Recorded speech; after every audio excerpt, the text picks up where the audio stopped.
जितिन, मुझे तुमसे कुछ कहना है, मनीषा ने कहा। जितिन ने घड़ी पर नज़र डालकर कहा, आज जल्दी सोया जाए। अभी तो 8 भी नहीं बजे। हाँ, बस झटपट खाना लगवा लो फिर सोएं। अभी से?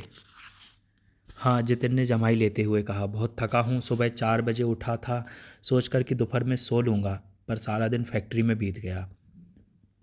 काम हो गया? हाँ, यही गनीमत है। खाना लगवा लेती हूँ, उसने कहा और सोचा, कोई बात कल हो जाएगी। जितिन वाकई बहुत थका होगा। सुबह 4 बजे मद्रास से चला, 10 बजे मैसूर फैक्ट्री पहुंचा होगा। सारा दिन वहां उलझकर अब कहीं 7 बजे जाकर घर लगा है। नहा धोकर बैठा ही था कि उसने सोचा, रात से पहले जो कहना है कह ले। मधुकर से वायदा किया था कि जिस दिन जितिन घर पहुंचेगा उसी दिन उससे बात करके अंतिम निर्णय ले लेगी। पर अब लग रहा है एक रात रुकना ही होगा।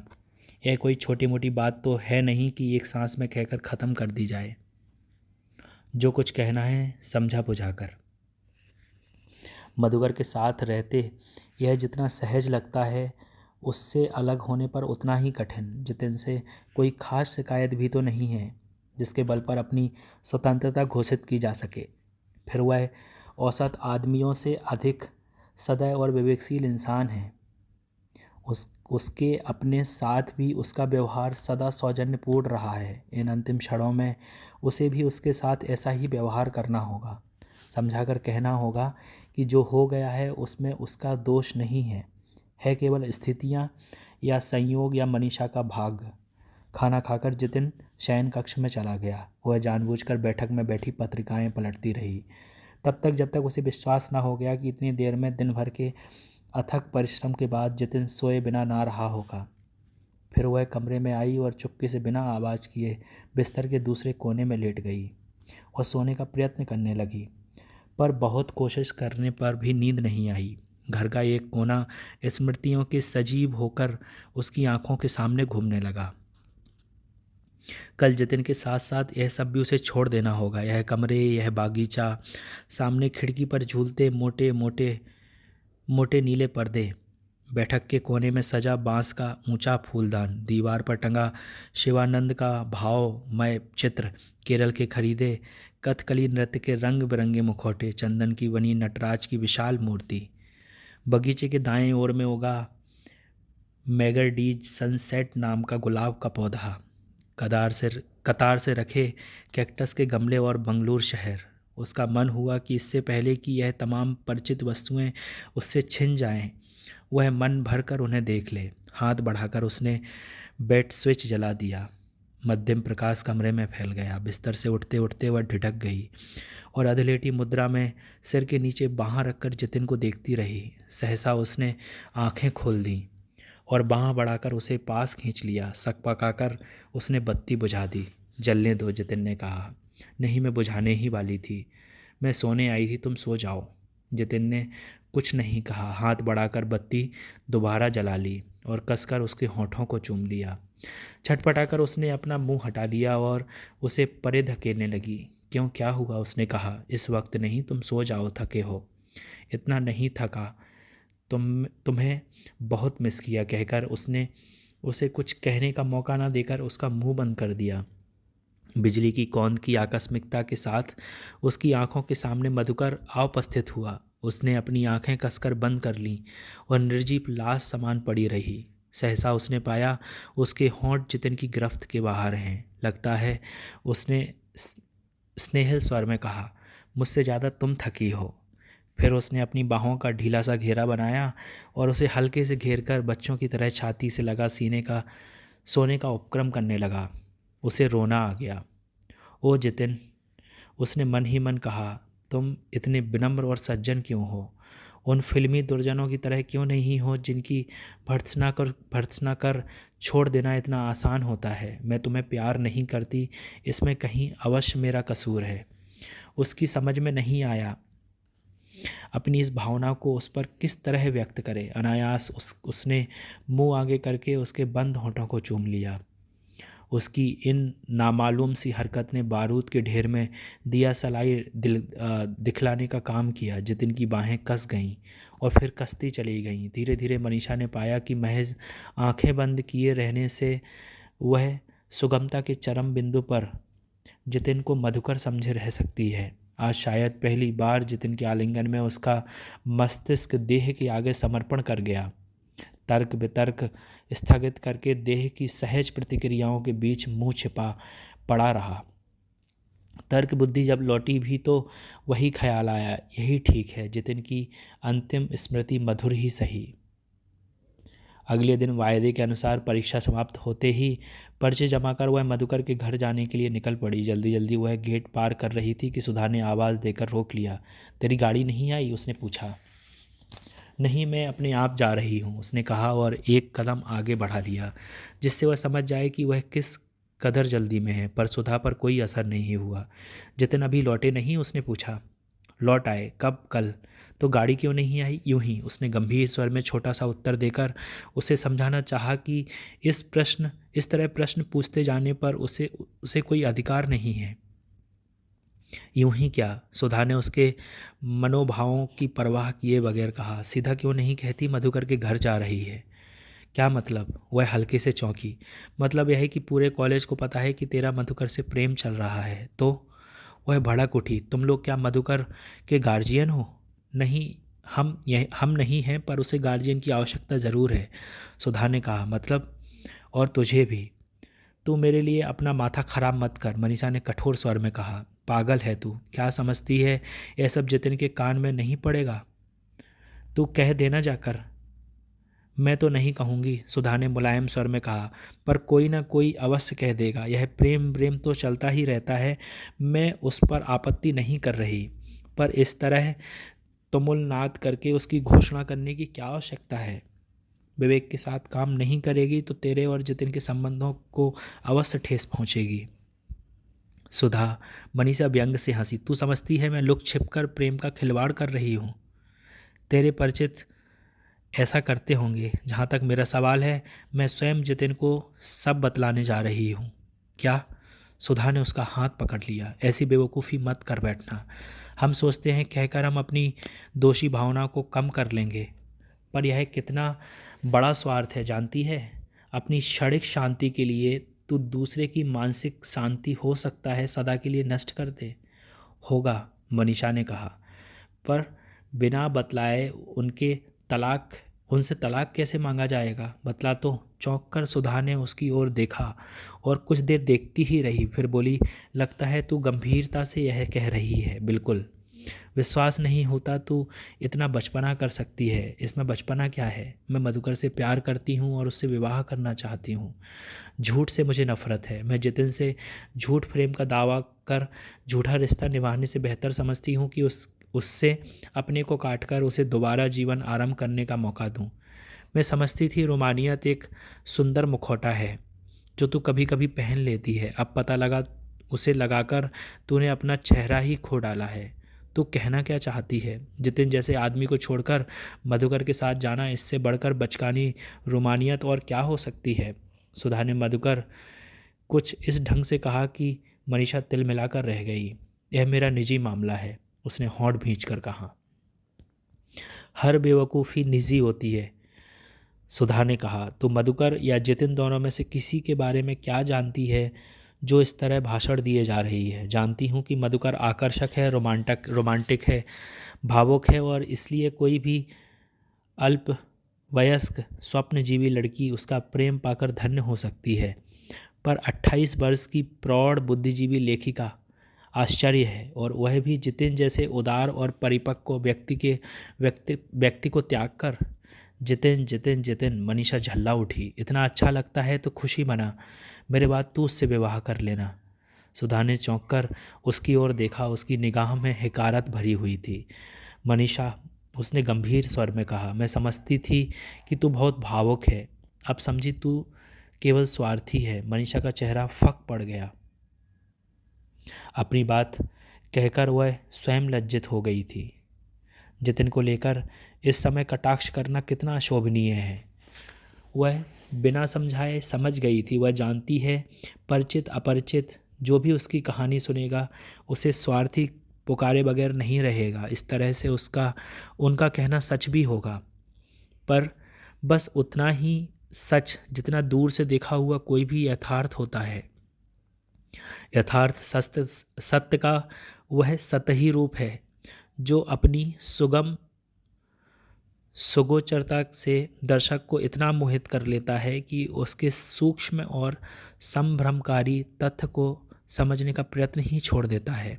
सत्य सचमुच क्या है, केवल भुक्तभोगी हो ही सकता है। वह जानती है कि जितिन को अपनी खुशी के लिए छोड़ रही है, यानी वह स्वार्थी है, पर साथ ही वह यह भी जानती है कि अपनी खुशी का बलिदान करके यदि वह उसके पास रह भी गई तो इससे उसका कोई लाभ नहीं होगा। साथ रहने पर उसके जीवन का शून्य छूत की बीमारी की तरह जितिन के जीवन को खाने लगेगा और अंत में उतना ही खोखला करके छोड़ेगा जितना वह स्वयं है। पूर्ण सत्य तो यह है कि इस पूरे व्यापार में मनीषा करता ही नहीं है केवल साधन, अपरिहार्य परिस्थितियों के हाथ में खिलौना मात्र। और लोग इस बात को नहीं समझ सकते, पर सुधा उसके इतने निकट होते हुए भी वह उसके जीवन के विराट सत्य को नहीं पहचान सकती। पहचान ना पाए पर क्या विस्तार से समझने पर समझ भी नहीं पाएगी। उसका मन हुआ सुधा का हाथ थाम ले और उसे अपने बारे में और मधुकर के अनम्य और अनुपम प्रेम के बारे में समझाए। फिर मैं पहले भी कह चुकी हूँ। उसने सुना सुधा कह रही थी, मेरा विवाह होगा तो किसी कन्नड़ भाषी लियांगत के साथ, नहीं तो जन्म भर कुंवारी रहकर अपने धर्म का निर्वाह करना होगा। हो सकता है मनीषा के फक पड़े चेहरे को देखकर उसे लगा हो कि वह अधिक कटु बात कह गई है, या फिर अधिक देर गंभीर बने रहना उसके सिनिक स्वभाव के ही विरुद्ध हो। उसने बदले स्वर को अपने सजल मनोभावों के बीच उतारने का प्रयत्न करती मनीषा चुप रह गई। 1:30 बज गया, मैं चलूं? सुधा ने कहा। 1:30? चौंक कर उसने अपनी घड़ी देखी। सचमुच 1:30 बज रहा था। उफ, मधुकर पूरे आधे घंटे से उसका इंतज़ार कर रहा होगा। समय के पाबंद इंसान के लिए आधा घंटा प्रतीक्षा में काटना कितना कष्टकर होता है वह जानती है। सुधा को अपने बारे में समझाना स्थगित करना होगा। अभी तो तुरंत मधुकर के पास पहुंचना है। जल्दी से गर्दन और हाथ हिलाकर उसने उससे विदा ली और फिर 5 कॉर्नवालिस रोड मधुकर के घर की ओर चल दी। वहां पहुंचने पर उसने देखा दरवाजे पर ताला लटक रहा है, यानी मधुकर अभी नहीं पहुंचा। उसने राहत की सांस ली और डुप्लीकेट चाबी से दरवाज़ा खोल लिया। 1:45 बज रहे थे। उसे आश्चर्य तो हुआ मधुकर अभी तक घर कैसे नहीं पहुंचा, पर विशेष परेशानी नहीं हुई, बस आता ही होगा। उसने बैठक और बेडरूम में बेतरतीब फैली चीज़ों को समेटा और संवार कर यथास्थान लगा दिया। फिर रसोई घर में जाकर गैस जलाई और एक भिगोना पानी उस पर चढ़ा दिया। उसके आने तक पानी खौल जाएगा और तुरंत कॉफ़ी बन जाएगी। खाने के लिए वह 2 से साथ लेकर आता है। वैसे उसने रसोई घर में बिखरे 2-4 डब्बे भी टटोल डाले। आधी डबल रोटी तो हाथ लग गई, पर बहुत खोजने पर भी मक्खन या खीरा टमाटर जैसी चीज़ नहीं मिली जो सैंडविच बना डालती।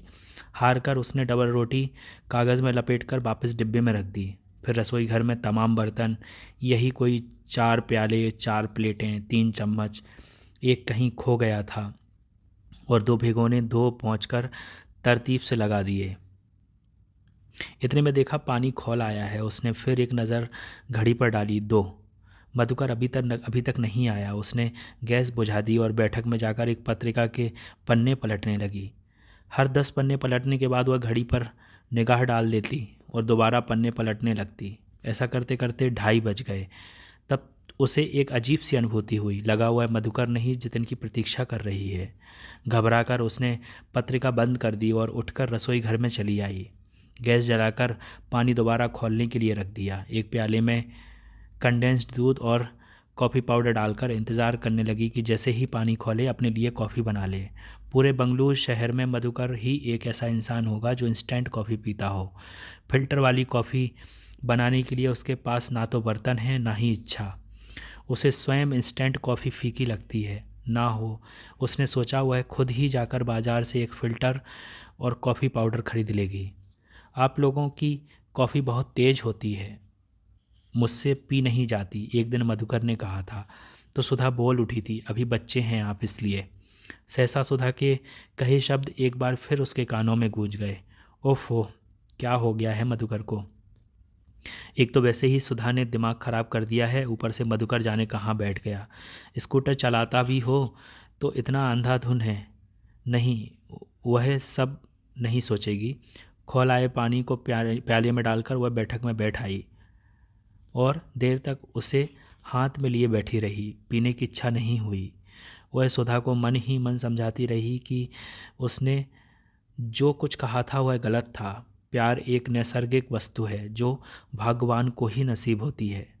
परिपक्वता या भौतिक भोग विलास की दुहाई देकर उसे नकारा नहीं जा सकता। यदि मधुकर वैसा हो भी जैसा सुधा उसे समझती है तो भी कोई अंतर नहीं पड़ता। प्रेम पात्र की उपयुक्तता देखकर नहीं किया जाता, बस हो जाता है। उसके नियम उतने ही अज्ञात हैं जितने कि वह जो कली को चटका कर खिला देते हैं, अंकुर को सहलाकर पात बना देते हैं।